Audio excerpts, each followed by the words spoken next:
Magandang araw ho sa inyo lahat mga kapatid. Pag-usapan natin ngayon eto pong, si Inday Sara, si VP napakamot ulo na lang, sa bangis ni Congresswoman Jinky Beatrix Luistro diyan ho sa budget briefing nila kanina. Eto, The budget briefing is hereby resumed. hmm. The Honorable Luistro. Pero teka yan, teka yan, teka lang, meron akong gustong ipakita sa inyo pala bago ko lang, makalimutan, okey? Ah, eto. Kasi si VP Sara nga ho pala, teka yan. Meron itong ginawa nga pala na siyang natuklasan ni Beatrix. Sabi niya rito eto, VP Sara nagtangkang harangin ang COA findings sa 125 million confidential fund. Sabi ni Luistro. Yan, sabi nung taga-COA, may sulat po ang Office of the Vice President sa aming chairman. Alam ko dati na ho itong lumabas, naalala ko, Etong, issue na 'to na sinulatan ang COA, yan. Sabi may mga legal issues na mayroon na pong binabanggit. At ito po ay na-consider na ng chairperson na mag-comply sa subpoena, yan. Okey? Oh, ngayon balikan na natin itong, video ni Inday. Pero grabe ano, bakit niya tinangkang harangin 'yun? May Madam Chair, tinatago kasi. Hmm. without going to the letters of the Could you- communication, Could you please first manifest what you have in your possession? with me is a copy of the letter of the Office of the Vice President, signed by Attorney Zuleka T. Lopez, Undersecretary and Chief of Staff, addressed to Honorable Gamaliel A. Cordoba. Cordoba, Chairperson, Commission on Audit, Quezon City. This is dated August 21, 2024. Madam Chair, this is composed of 4 pages, and I lament that I do not have material time to go over this letter by the letters. Nonetheless, I wish to manifest that the substance of this letter is an opposition to the subpoena that was issued by Congress. If I may read, we are of the position that the subject subpoena should not be complied for the following reasons. If I may continue, Madam Chair, Yes, please proceed. among the issues that were raised, one is the violation of the principle of separation of power. Second is violation to due process. And third is the confidential nature of the fund. Madam Chair, I wish to manifest my comment to the issues that were raised in this letter. First, the principle of separation of power is not absolute. Correct. This is subject to exception. As a matter of fact, we call it the system of check and Mga kapatid, nung nakausap na nung kakwentuhan namin 'to sa bahay nila sa Batangas, ano pala siya dating, full-time law professor, okey? Diyan ho sa Batangas City, 'yan. balances. And that is the very reason why the Congress has the oversight power. And that is to make sure that the laws enacted, including the appropriation laws, and to be specific, the GAA 2022, the source of the confidential fund, is properly implemented. If I may share, one of the landmark cases about oversight power is the Abacada Guro party list. Mhm. There are 3 consequences of oversight power. One is congressional scrutiny. 2 is congressional investigation. And 3 is legislative supervision. With all due respect, by congressional scrutiny, without necessarily conducting an inquiry in aid of legislation, the Congress may request information and report from other branches of the government. Similarly, it can recommend and pass resolution for consideration of the agency involved. Madam Chair, with respect to the violation of due process, I humbly believe that we are all witnesses in today's hearing. We are in fact catering the right to due process. A number of the esteemed members of the House propounded questions already, but our Vice President maintained his position not to address the question concerning confidential fund. But speaking about due process, I humbly submit that notice was given. This is a budget briefing, and ample opportunity to explain was even accorded.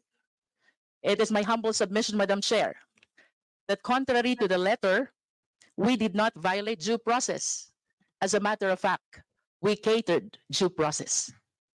Finally, Madam Chair, they raised the confidential nature of the fund. Ito po'y tanong na nais kong iwanan.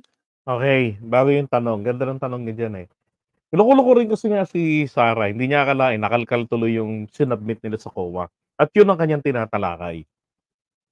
No? Una-una, paano nga magkakaroon ng violation dyan ng separation of powers? Eh, unang-una, nagpapakita po lamang ito si Sarah na hindi ng ignorance of the law. Okay? Yung ignorantly his, pero sabi nga eh, ignorantly his non excusat. 'Di ba? Ignorance of the law excuses no one. Eh dapat nga po isa kang abogada, isa kang vice president, 'di ba? Dapat alam mo palagi ang titik ng batas.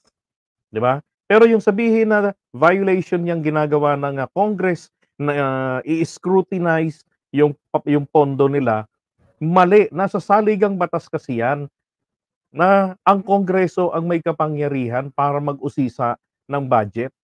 Yung pagka mag-request ng budget, usisain nila yan.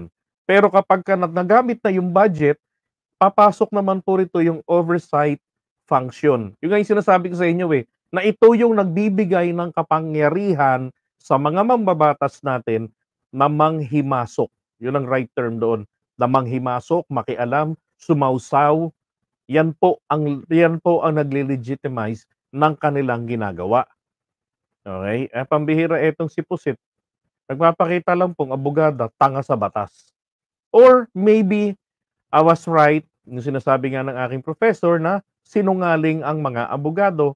And again, linawin ko, hindi naman po lahat. Mas maraming matino, kaya lang po, palagi ho talagang naha-highlight ang mga maiingay na sinungaling na abogado. And one of them is si Pusit. Sa mga kapwa natin Pilipino, Ito na yung tanong na maganda eh.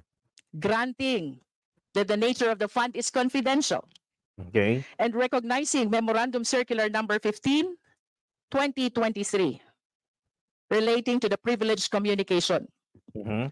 Ang tanong po, Madam Chair, when there is notice of disallowance na nagsasabing ang 72 million out of 125 million na confidential fund ay hindi Ang nagamit laki, no? ng naaayon sa Joint Circular Number 15-01. And as a matter of fact, ipinababalik ng COA sa pamahalaan. Boom! Ang tanong, confidential fund pa po ba ang tawag dito? Diba? Alam niyo kung bakit ito paliwanag ko lang yung tanong niyang yan ah. Kasi 'di ba ang pinag-uusapan, confidential fund dapat hindi nabubusisi. Actually sinagot ni Sarah yan, sabi niya, hindi niyo na dapat nakikita yan eh. Because the nature of this, 'di ba Rex TV pre? Sabi niya confidential. So ang nasa utak po nito ni Attorney Sara Duterte Carpio, kapag confidential, walang hiya, parang relasyon niyo lang. Confidential. Walang pwedeng makaalam. Tapos Mariosep, diyan ho na abuso ang confidential funds ng araw. Kaya nga nagkaroon ng bagong patakaran na subject na po ito ng full audit. Okay? Hindi nga lang ito po pwedeng basta-basta na ibulgar sa taong bayan. Ito ginagamit nila sa ganito, ito gagamitin sa ganito, ongoing yung ganito. Yun po yung bawal. Okay? So kapag ganyan, ang magi-investigate internal lamang ng COA. Okay? Pero hindi ho exemption yan pag supina, hiningi ng Kongreso dahil po sa kapangyarihan nila yung oversight function nila. Oh.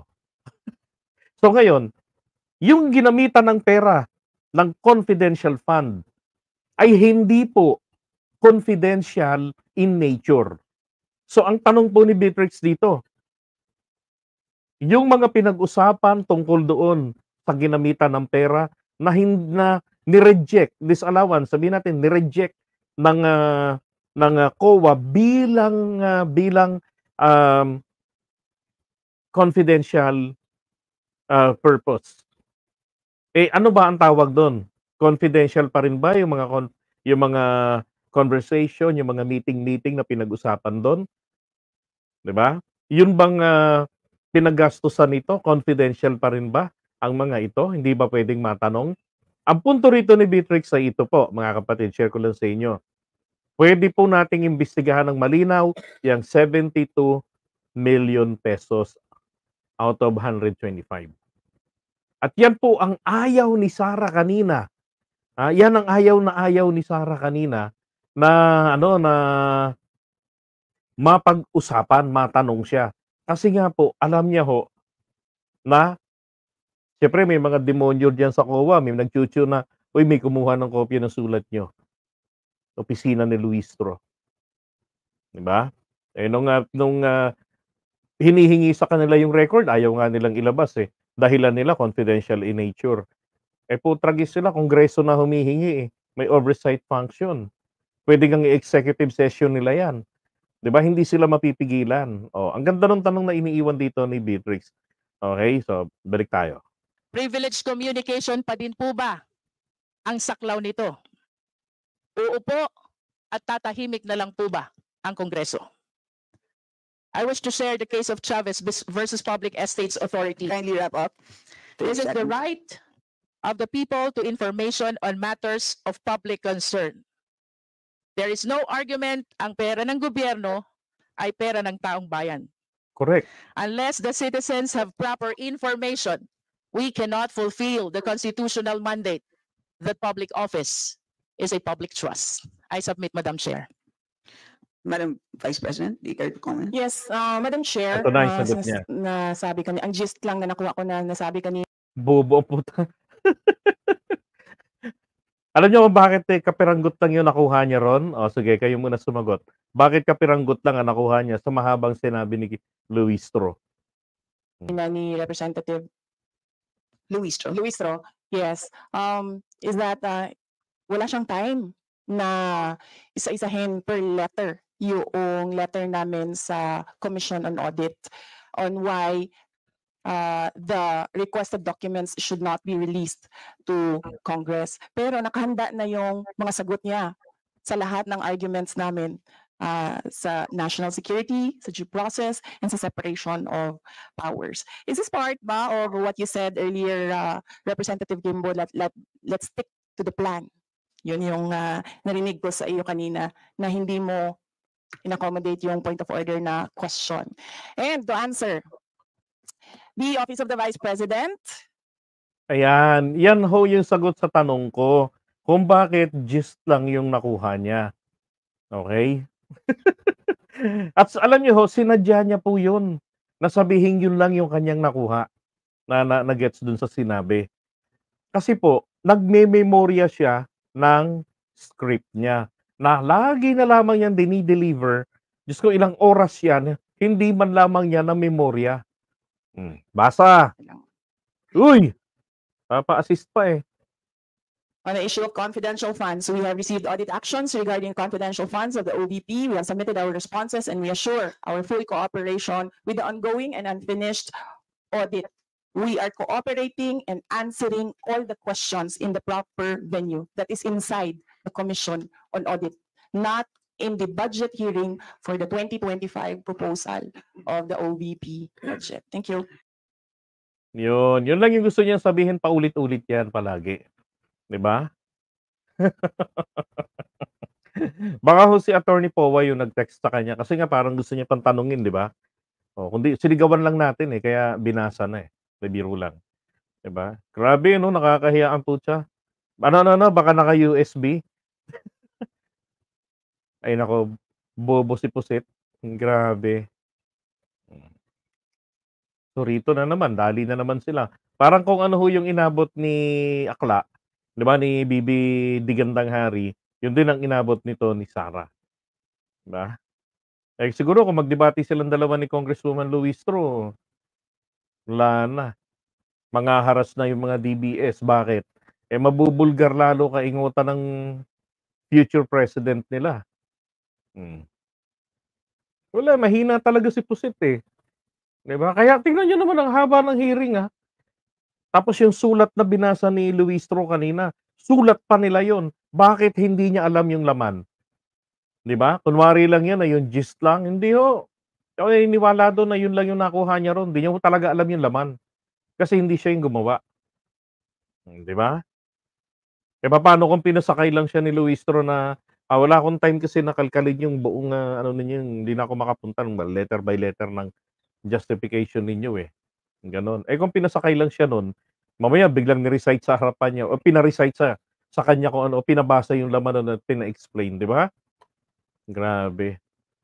Yan lang talaga ang gustong iwasan diyan ni Sarah na ano, na huwag siyang matatanong. Ayan, oh, ito yung, pinag-uusapan kanina na binabanggit ni Luistro. Notice of disallowance, August 8, 2024, yan.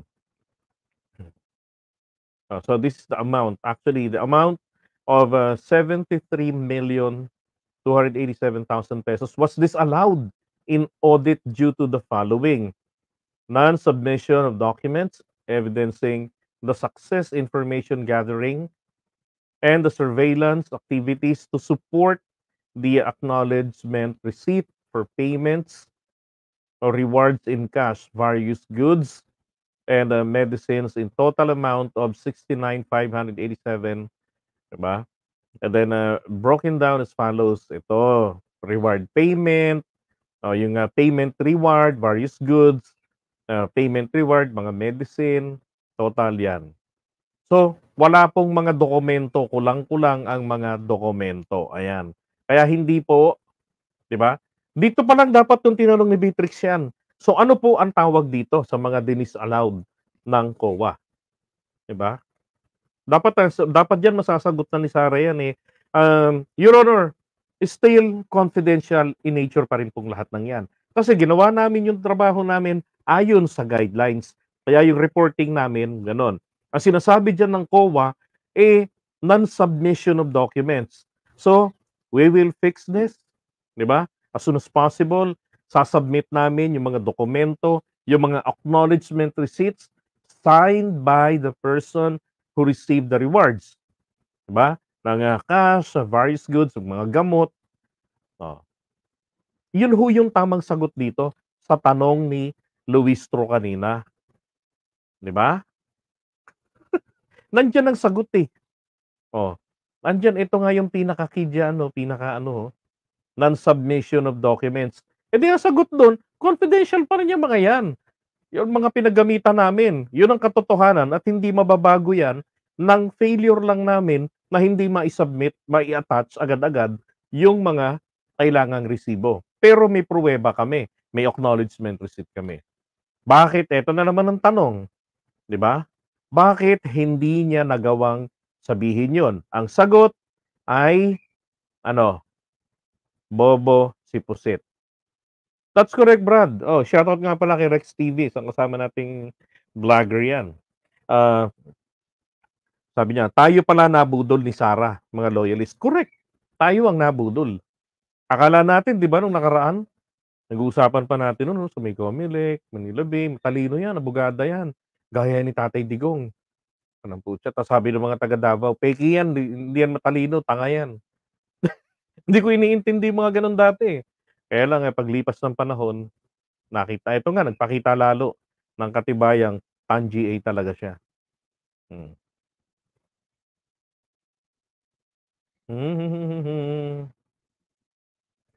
Oops. Oh, eto yung mga ginastusan niya, oh.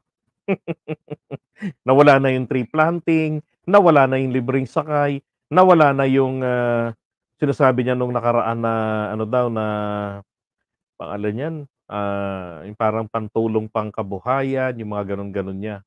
Hmm. Loko talaga 'to si ano, eh, si Sarah. Oh, tingnan niyo ha, saglit. May ipapakita pa ako sa inyo diyan.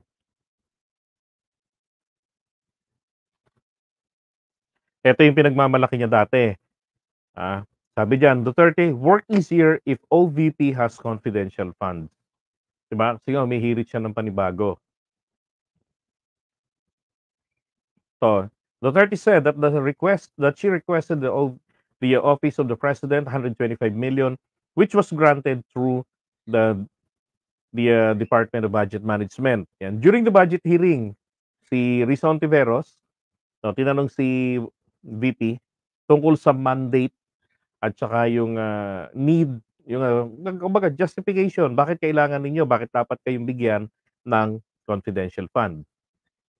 Ba? And then, ang sagot ni Sara rito, said that while the Vice President, naalala ko pa yung tono niya rito, while the Vice President is a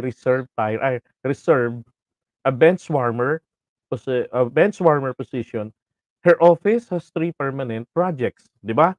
The charter, yun ang hindi ko talaga mag-gets hanggang sa ngayon. Ano yung sinasabi niyang permanent projects? The charter. Anong the charter? The museum and the permanent office and residence of the OVP. 'Di ba? Kasi ito talaga naman, problema rin kasi bakit wala nga namang permanenteng opisina ang Office of the Vice President, nagrerenta pa talaga ng mahal, 'di ba? Nag-uukupa ng mga pribadong properties. Okey ako rito na ito dapat nga po, hindi ginagamitan 'to ng confidential funds, 'di ba?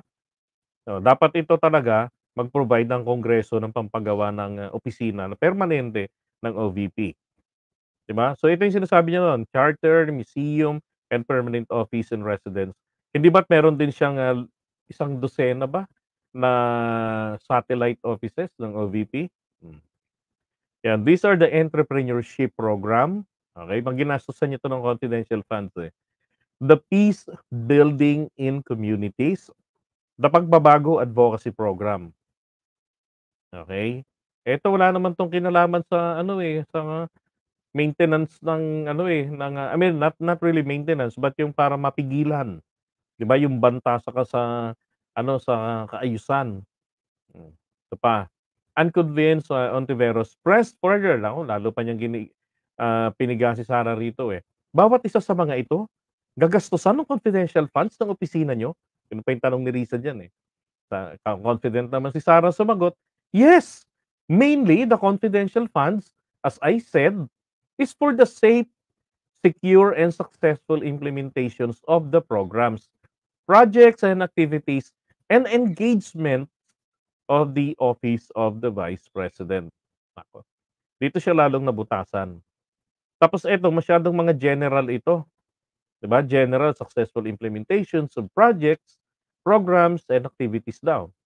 Okay, sabi rito, confidential funds are supposed to be used for surveillance activities in civilian government agencies and are intended to support the mandate or operations of the said agency. Ay, okay. Yan. 'Di ba? So, talagang ano, eh, talagang, aning lang talaga itong si Sarah. Magsasagot dun sa mga tanong sa kanya kanina. Dahil nga ano, eh, yan lang talagang iniiwasan niya rito, yung further na letse-letse siya lalo diyan sa confidential fund, sa mga pagsagot. Dahil po alam na alam niya talagang iyan ang gagamitin sa pagpa-file ng impeachment case laban sa kanya, okey? Oh, kaya po ngayon eto, dahil po sa pambabastos niya, talaga hong alam niyo nakarating po sa akin, eh, nasa 200 po na mga kongresista ang, talagang willing na talagang i-impeach siya. So, kapag may nag-file po ng impeachment sa kanya na ang background, eh, ano, ay background ang, tawag dito, yung, basis, eh, eto nga pong 125 million kasi nga betrayal of public trust, pinagkatiwalaan ka ng taong bayan, lalo na't malaking pera na hiningi mo sa tanggapan ng pangulo, 'di ba? Nasa 400, K ang hiningi niya kaya lang, yan lang ang nai-grant sa kanya, tinunaw niya kaagad. Hmm, tapos humihirit pa ng panibago, 'di ba? Ay naku, diyan siya delikado talaga. So kung meron 200 po, palagay ko po papalo na po ngayon ng, baka umabot po ito ng 250 dito sa ganitong behavior na pinakita niya.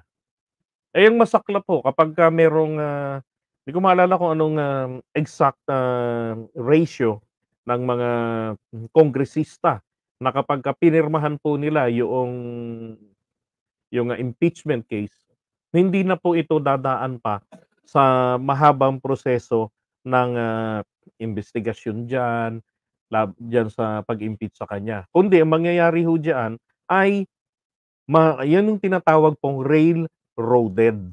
Nasa constitution 'yun. Meron na rin tayo diyang, precedents na nangyari the time of ERAP. Kabilang si Duterte, si Digong, yung tatay niya, sa nag-impeach kay ERAP. At proud na proud siya doon. No, so ngayon ito, pagka nadali niya ng impeachment diyan sa Kongreso, naku, eh, pagdating ng Senado yari kayo kay Jinggoy, 'di ba? At saka sa Senate po, nasa kung di ako nagkakamali, 'di ba? Nasa 16, up to 16 na mga senador na sigurado ho, dahil may mga political interest na maisulong sa posisyon na sa ano, sa not really position but, sa puwesto ng, tinatawag na, um, Uniteam, 'di ba, Senatorial Uniteam 2.0. So, nai-endorse si PBBM sa 2025. Siyempre, alangan namang, nagre-request sila sa pangulo na i-endorse mo kami, tapos kakampihan ng mga Soto, kakampihan ng mga Villar ang mga Duterte. Eh, si Camille gusto nilang maisalang. Oh, 'di ba? Para dalawa na naman ang Villar sa Senado, kada 3 taon may nagpapalit, 'yan. Tsaka again, tama ho kayo, Jemmy, may attitude. Hindi ho natin dapat talaga puwedeng anuhin 'yan. 'Di ba, dapat 'yan talaga, matanggal 'yan sa gobyerno na ganyang klaseng pag-uugali. Dapat nga merong, neuro test, 'di ba? Para makita kung yung bang kandidato may sapakang utak, 'di ba? Kasi diyan tayo ho mapapaghiyera. Binibintangan nila si PBBM bangag at dahil daw po bangag yung, desisyon daw, delikado kasi baka raw tayo mapasubo sa giyera dahil sa gano'ng klaseng pagdedesisyon. Eh, matindi pa sa bangag 'to, eh. Biruin mo throughout the day, 'yan lang ang sinagot ng kalahating araw naman, 'yun lang yung sinagot ng sinagot, 'di pa na memorya.